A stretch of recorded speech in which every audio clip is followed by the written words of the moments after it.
Hi everyone, welcome back to my channel, GTR Math Tutorial and Facebook, RJ Enseñado. So patuloy natin ang pagre-review sa Civil Service Exam. Meron tayong 10 items na tungkol sa ratio and proportion. Okay, so screenshot nyo po muna or i-post nyo bawat slide, then try nyo sagutan. Okay? Okay, so sa number 1, itatry natin dito lahat ng technique kasi maraming technique sa pagsosolve ng ratio and proportion. So, pakita natin lahat dito. So, number 1, the ratio of two numbers is 5:8. If the smaller number is 25, what is the larger number? Okay? So, una kong ginagawa kapag ratio and proportion, sinusulat ko muna sa table. The ratio of two numbers is 5:8. So, lagyan natin two numbers. So, smaller number is 25. Okay? So, lagay natin dito sa table, smaller, tapos yung larger. So, ang sabi, ang ratio daw ng two numbers ay 5:8. So, yung magka-partner, smaller 5, yung larger ay 8. So, tapos, if the smaller number is 25, so yung 25, ilagay natin dito sa column ng smaller. What is the larger number? Hinahanap yung larger number. So, lagyan natin ng kahit anong variable. So, let's say n. Okay, so yung first technique, gamitin natin yung column form. So column form, 5:8. So we have 5:8. Equate natin dito sa panibagong pair, 25:n. So 25:n. So kapag column form ang ginamit natin, yung product ng extremes, yung dalawang nasa dulo, multiply natin yan, equal yan sa product ng means, yung dalawa namang nasa gitna. Okay? So ito yung column form. So 5 times n, we have 5n equals 8 times 25. So pwedeng wag na muna nating i-multiply itong 8 times 25 dahil mas maganda kapag i-divide natin. Kapag minultiply kasi natin to medyo lalaki na agad. Magiging sagot dito for 200. So mas maganda kung i-divide muna natin sa 5 para maiwasang lumaki yung numbers natin. So cancel na yung 5, 1 na lang yan. Therefore, the value of n is, divide muna, 25 divided by 5, that is equal to 5. Tsaka natin i-multiply 8 times 5, that is equal to 40. So the correct answer is letter C. So ito yung unang technique, column form. Pangalawa naman ay yung fraction form. Fraction form, ganun pa rin yung 5:8, yung magka-partner. Gawin lang nating fraction. So 5/8 equals, so itong magka-partner din, 25/n. So kapag fraction form, ang gagawin natin ay cross-multiply. So cross-multiply 5 times n, we have 5n equals 8 times 25. So same na rin yan dito, 5n equals 8 times 25. So divide natin both sides by 5. So ito na rin ang magiging answer natin, n is equal to 40. Another technique, so naka-fraction pa rin yan, 5/8 equals 25/n. Ang gagawin natin, isipin lang natin kung saan minultiply itong 5 para maging 25. Okay? So saan minultiply yung 5 para maging 25? Minultiply natin sa 5. Okay, so ang fraction, kapag minultiply ang numerator, kailangan yung denominator, imumultiply din natin sa 5 din. So 8 times 5, the answer, the value of n is equal to 40. And then yung isa pang technique, yung ratio rotation. So we have 5/8 equals 25/n. So ito yung ratio rotation. Papaikutin lang natin dito. So itong una, 25, i-divide natin. 25 divided by 5, the answer is 5. Tapos imumultiply naman natin dito. So tandaan sa ratio and proportion, divide and multiply lang ang operation natin dito. So 25 divided by 5, that is 5. Tapos yung sagot dito na 5, i-multiply natin dito sa 8. 5 times 8 equals, the value of n is 40. Okay, so yan yung apat na technique sa pag-solve ng ratio and proportion or direct variation. So column form, sumunod itong cross multiplication. So itong sumunod ay isipin lang natin kung ano yung number na imumultiply both sa numerator and denominator, and then we have the ratio rotation. Okay? Number 2. If the ratio of boys to girls at a city central school is 5:8, and there are 640 girls, how many students are there? Okay? So pinakamadali, gawan natin ng table. Ayan, ano yung 5:8? So same pala ng ratio, no? So 5:8 din. The ratio of boys to girls. So nauna yung boys, kaya ito yung boys, itong 5, yung girls ay yung 8. Okay? So gawan natin ng table. Boys, tapos girls. So we have 5:8. 5:8 yung magka-partner. And then another given, and there are 640 girls. 640 girls, itapat natin sa girls yung 640. Ang tinatanong, how many students are there? Yung total students ang hinahanap natin. So, isolve natin ito ng dalawang way. Pwedeng hanapin muna natin yung boys. Lagyan natin ito ng n. Tapos, tsaka na lang natin i-total. Kasi ang hinahanap natin ay how many students are there. Okay? So, gamitan na lang natin ito ng fraction form. So, we have 5. I-over natin dito sa kapartner niya. 5/8 equals, so itong magka-partner, n over 640. So, medyo madali ito. Yung technique lang na isipin natin kung ano yung minultiply. Ano ba yung minultiply natin dito sa 8 para maging, kung 64 lang to madali, di ba? Kung 64 lang yan, times 8. So, naging 640, ibig sabihin, times 80. So, sa 80 minultiply. So, 5 times 80, that will give us, kung 5 times 8 is 40, so magiging 400. Okay? So, therefore, ang total natin ay 400 plus 640. Ang magiging total ay 1,040, letter B. Okay? So, ang ginamit kong technique, yung inisip lang natin kung saan minultiply. Or another, pwede nating gawin ay i-cross multiply natin. So, cross multiply. Unahin natin kung saan merong variable. So, n times 8. So, we have 8n equals 5 times 640.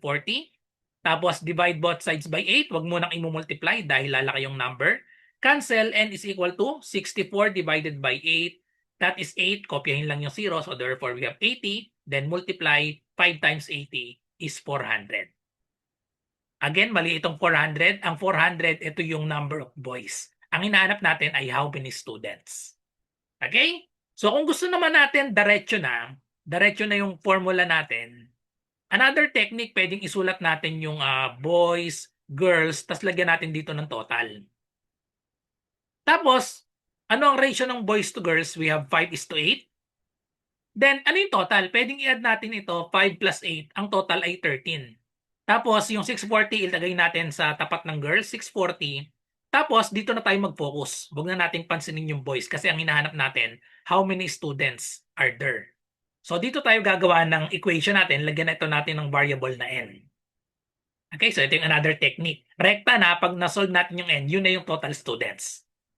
Okay, so pwedeng gawin natin 8 over, i-partner natin dito, 8 over 13, tapos equals 640 over n. Ang problema lang dito, same din naman, pag in-cross multiply, pwede rin yung ratio rotation. 8 times n, we have 8n is equal to 640. Divide both sides by 8. 640, sorry, nawala yung 13 dito. Ayan, cancel yung 8.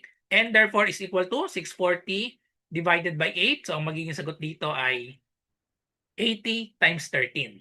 So, madali nang manual ito. So, copyahin lang yung 0. 8 times 3, we have 24. 8 times 1 is 8 plus 2, we have 10. So, same answer, 1,040. So, pwede rin ganito yung gawin natin para yung variable natin nakarekta na dun sa how many students yung total. Okay? So, kung alin sa inyo ang mas madali, yun ang gamitin po natin. Okay, so next, number 3. On an illustration chart, a line 1/2 decimeters long represents 20,000 workers. At this rate, how much will be represented by 150,000 workers? So, gawin lang natin ng table ulit. Sabi 1/2 decimeters long. So, decimeters na lang. Di na lang yung ilalagay ko for decimeters. Ang 1/2 decimeters daw represent 20,000 workers. So, W for workers. We have 20,000 workers. At this rate, how much will be represented by 150,000 workers? Ilalagay natin yung 150,000 dito sa tapat ng workers. Lagyan natin ito ng N. Then, iset up natin ang ating proportion. So, column form naman this time ang gagawin ko. Yung magka-partner, 1/2 is to 20,000 equals, so itong magka-partner, N is to 150,000. Multiply natin yung, unahin natin itong means dahil ito yung may N. 20,000 times N. Okay, so we have 20,000 times N equals, i-multiply natin itong extremes. So we have 150,000 divided by, or, sorry, so this is divided by 2 or times 1/2. Okay. So tapos i-divide natin both by 20,000 or para mas madali, pwede na siguro nating i-cancel yung tatlong zero. May tatlong zero dito, may tatlong zero dito, o may isa pang zero. So i-cancel pa ulit nyo natin yung tigisang zero para mas madali ng tingnan. 2n is equal to 15 times 1 half. Okay? So fraction ng kakalabasan nito. So therefore, ang susunod natin, i-divide natin both sides by 2. So divide both sides by 2 or pwede na nating makancel ito and therefore is equal to 15 times 1 half tapos divided by 2. So parang naging complex fraction pa, no? So para mas madali siguro itong 150,000, pwede na natin itong i-divide sa 2. Or pag ganito naging fraction, i-multiply lang natin ito. 15 times 1 half, this is equal to 7 over 2. Or sorry, 7 over 2. We have 15 over 7.5 kasi yon. So 7.5, 15 times 2, we have 7.5. And then pag dinivide natin sa 2, kaso yung choices natin fraction. No? So mag-stick tayo sa fraction. So gawin natin ito 15 over 2. And then itong divided by 2, pwede natin yung isulat as divided by 2.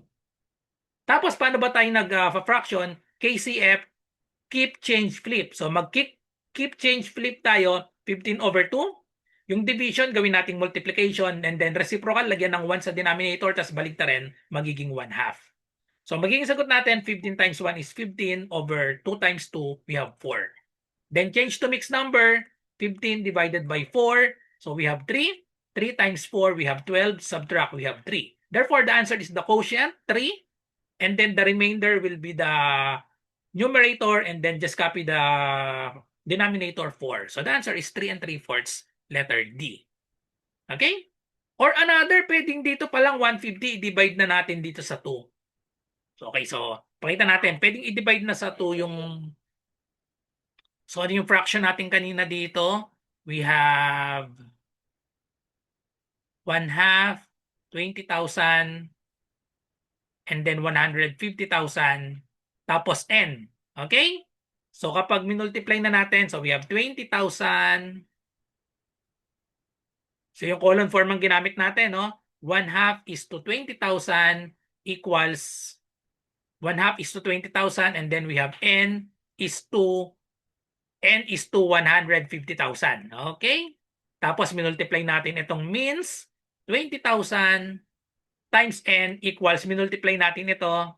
So parang medyo baka nahirapan yung iba kanina. So pwedeng ito idiretso na natin divide by 2. Okay? So therefore, we have 20,000 n equals, pag hinati natin sa dalawa yung 150,000, so magkakaroon tayo ng 75,000.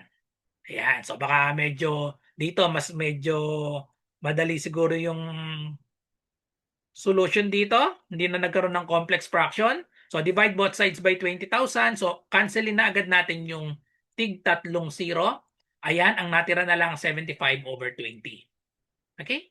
So anyway, same answer ang kakalabasan nito. I-divide natin both by 5 para ma-lowest term natin. 75 divided by 5 is 15. 20 divided by 5, that is 4. So same na nung kanina. 15 over 4, pag kinonvert sa mixed number, the answer is 3 and 3/4. Okay? Number 4. If by working 4 hours, a laborer earned 75 pesos, how many hours should he work to earn 375 pesos? So another direct variation. So sa 4 hours daw, a laborer earns 75 pesos. So ilagay natin yung hours tsaka yung peso sign na lang dito. So sa 4 hours daw, earn siya ng 75 pesos. How many hours should he work to earn 375? So in 375, syempre may peso sign, ilagay natin dito sa tapat ng 375. Tapos, lagyan natin ito ng variable n. Okay? Then, form the proportion.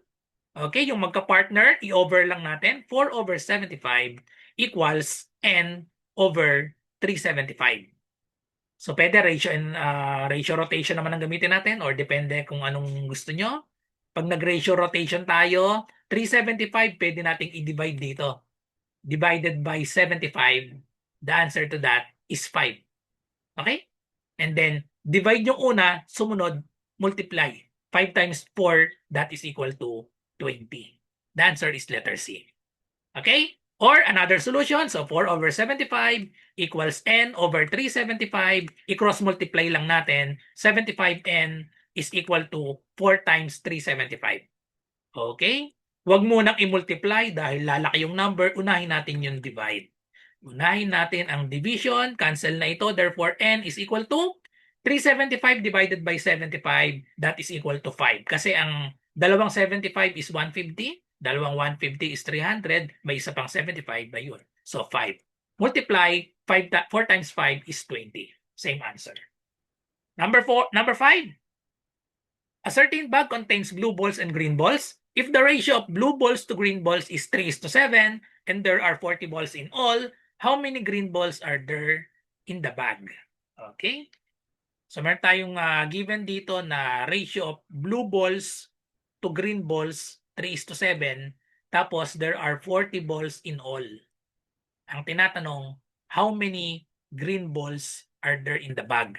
Pag ganito namang given itong so sulat muna natin blue tsaka green, the ratio of blue balls to green balls. So kung ano yung nauna, yun yung mauuna sa number. So 3 tsaka 7. Tapos yung total daw nila, ang total ay 40 balls.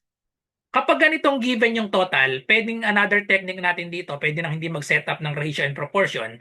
Ibig sabihin ng 3:7, nakamultiply itong blue tsaka green sa same na number. Lagay natin yung same na number ay n. So 3 times n, tapos yung green ay 7 times n. Tapos yung total daw nila kapag inad equal sa 40. So ito yung another technique. So magkakaroon tayo ng equation na 3n plus 7n is equal to 40.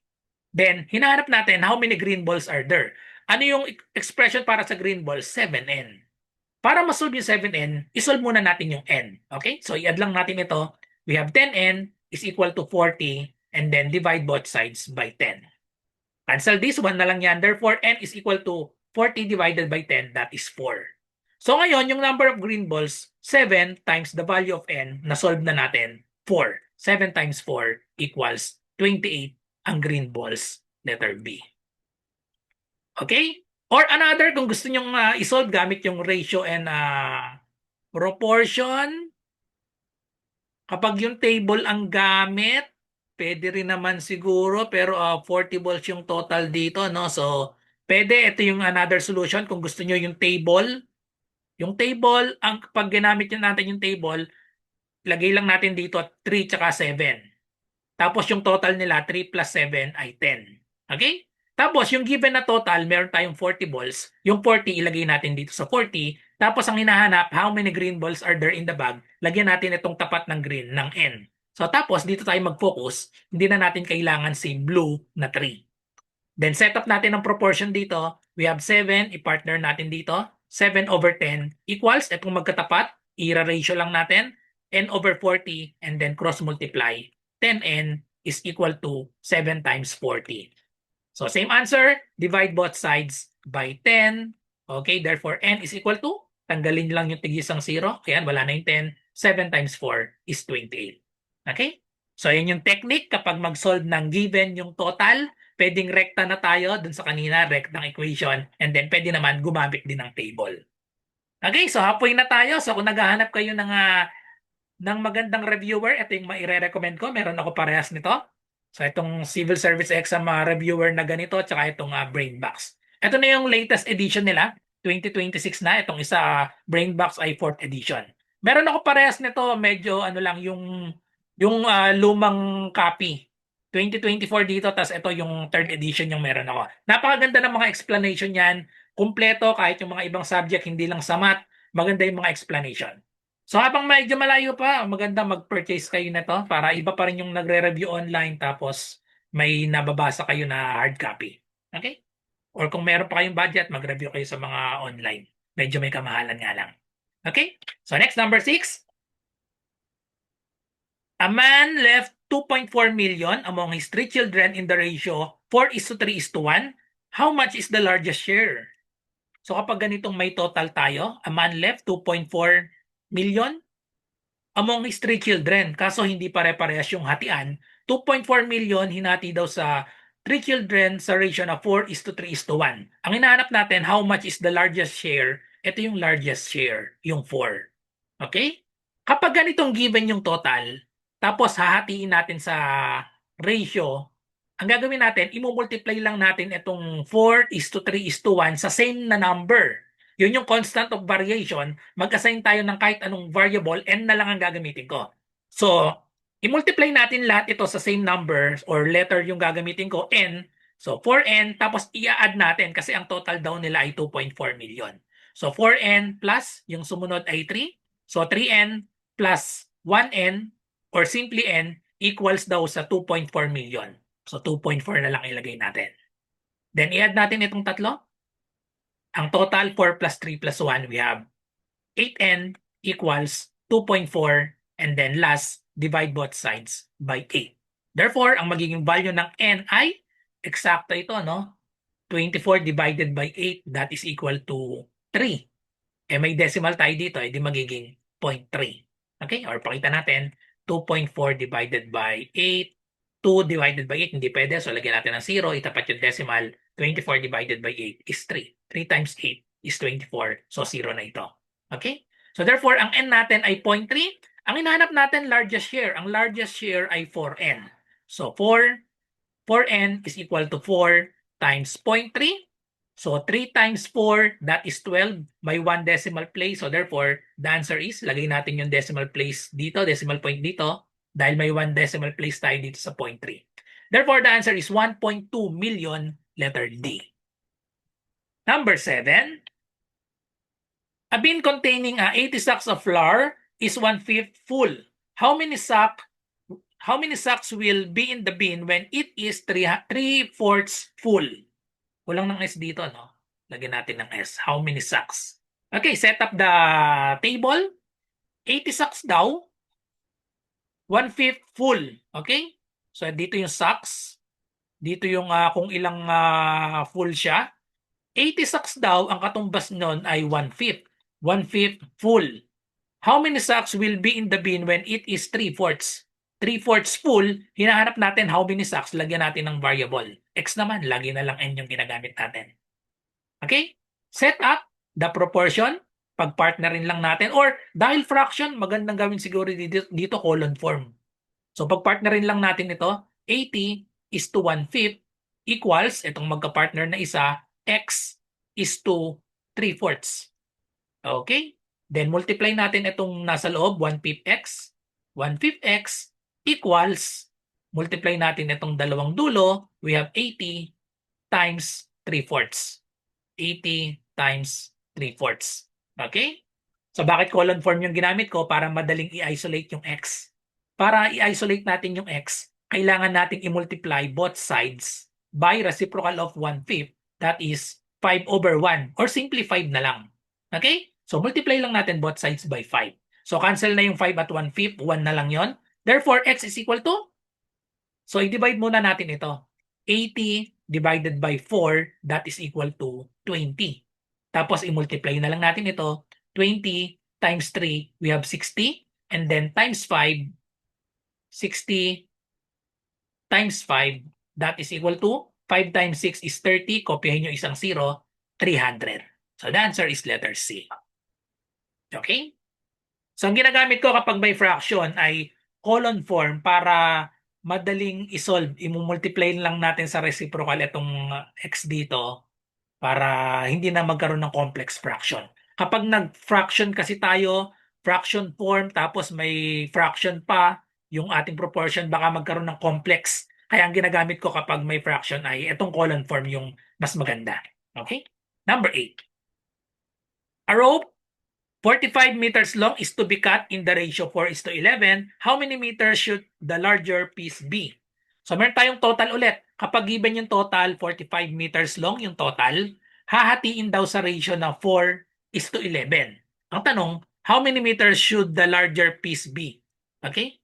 Ang ratio natin, 4:11. Ibig sabihin, yung 4 at 11, nakamultiply yan sa same number. So let's say the constant of variation ay n.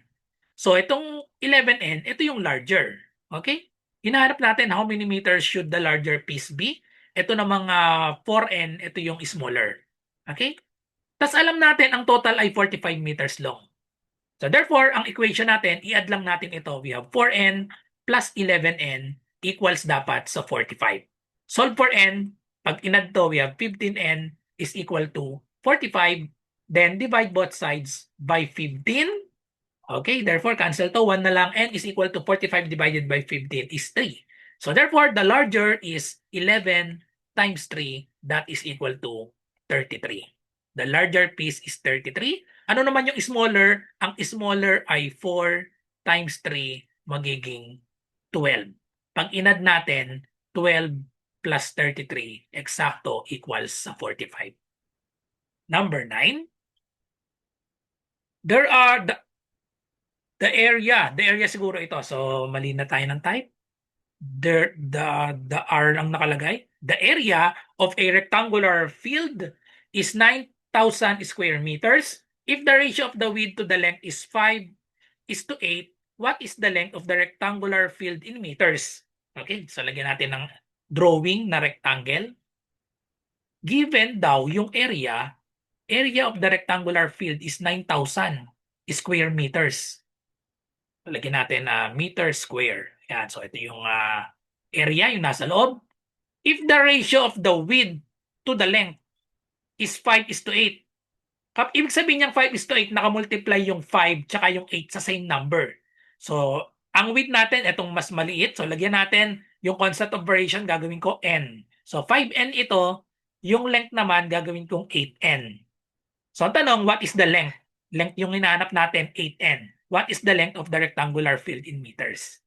So, ang formula ng area ng rectangle ay length times width. Substitute lang natin. Ang area given ay meron tayong 9,000 square meters equals daw sa length. Ang length natin ay 8n. Multiply natin sa width na 5n. So, we have 5n.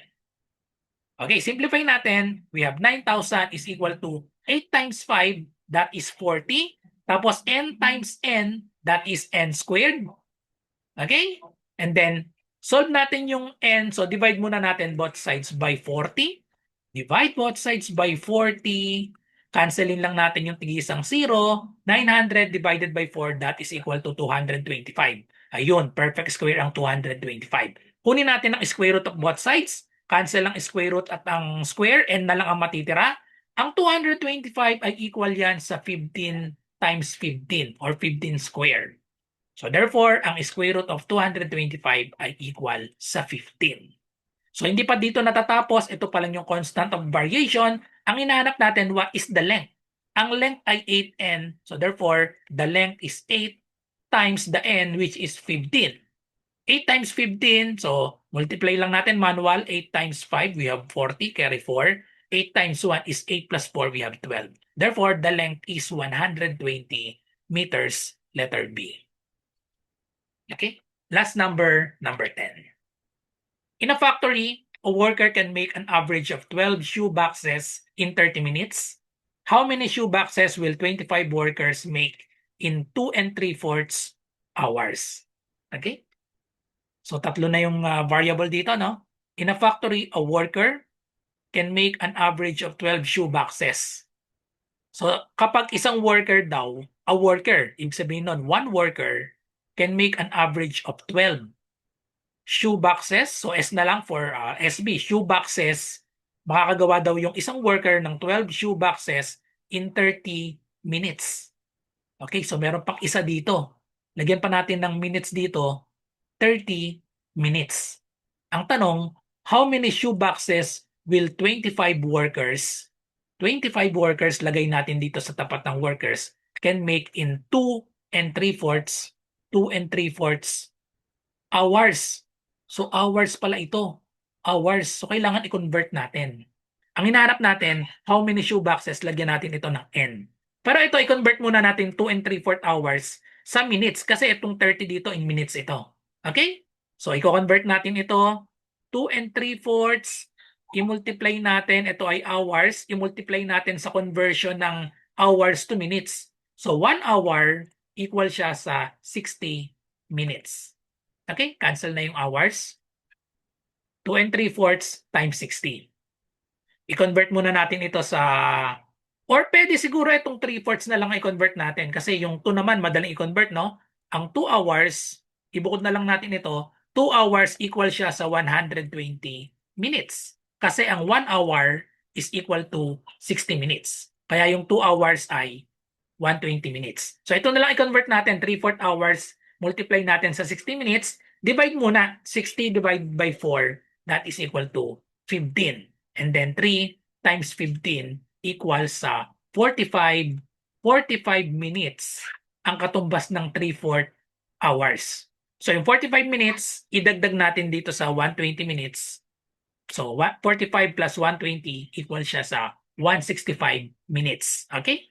So ito ay magiging 165 minutes. Okay? So ngayon, paano natin i-set up yung proportion kapag tatluhan?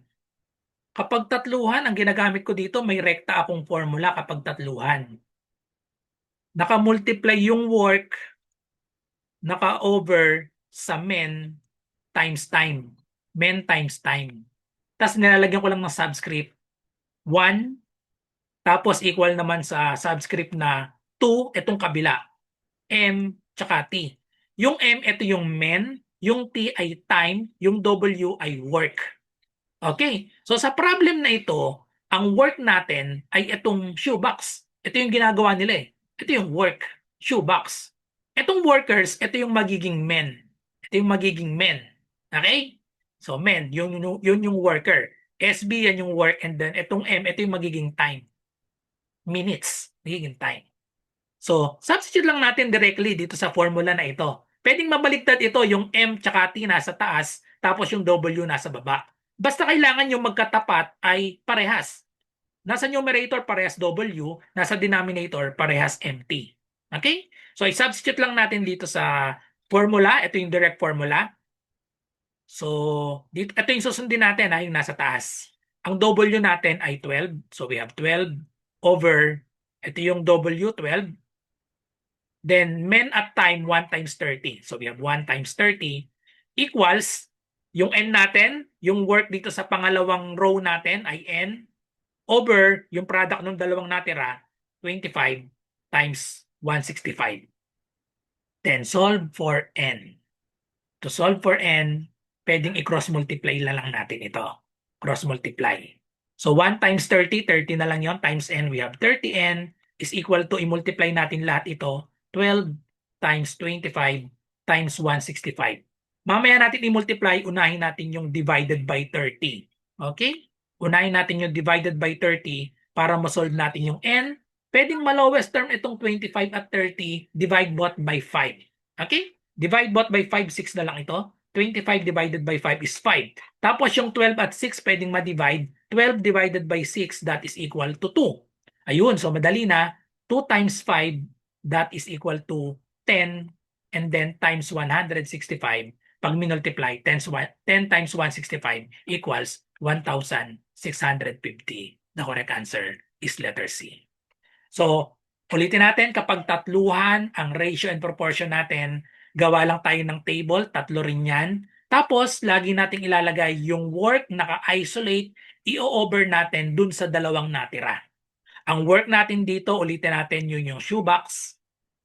Men and time naka-multiply, yun yung workers. Tsaka yung minutes, yung time natin ay in minutes. Then set up lang natin yan. Ito na yung magiging sagot, 1,650. Okay? Or pwede isa-isahin lang natin ito, yung pwedeng isolve natin sa one worker, yung 12 shoebox. Tapos, isolve natin yung rate ni one worker dito sa 234 minutes. So, 1:30. Tapos, blank dito is equal to 2:3/4. Tapos, tsaka natin isolve yung W. Tapos, ito naman, yung ginawa ko, rekta na formula sa tatluhan. Okay? So, that's it. So, thank you for watching. I hope may natutunan kayo sa video na ito. Kung meron kayong math question ay i-comment nyo lang or i-PM nyo ako sa aking messenger, RJ Enseñado. So, good luck po sa lahat na nagre-review. Bye-bye and God bless.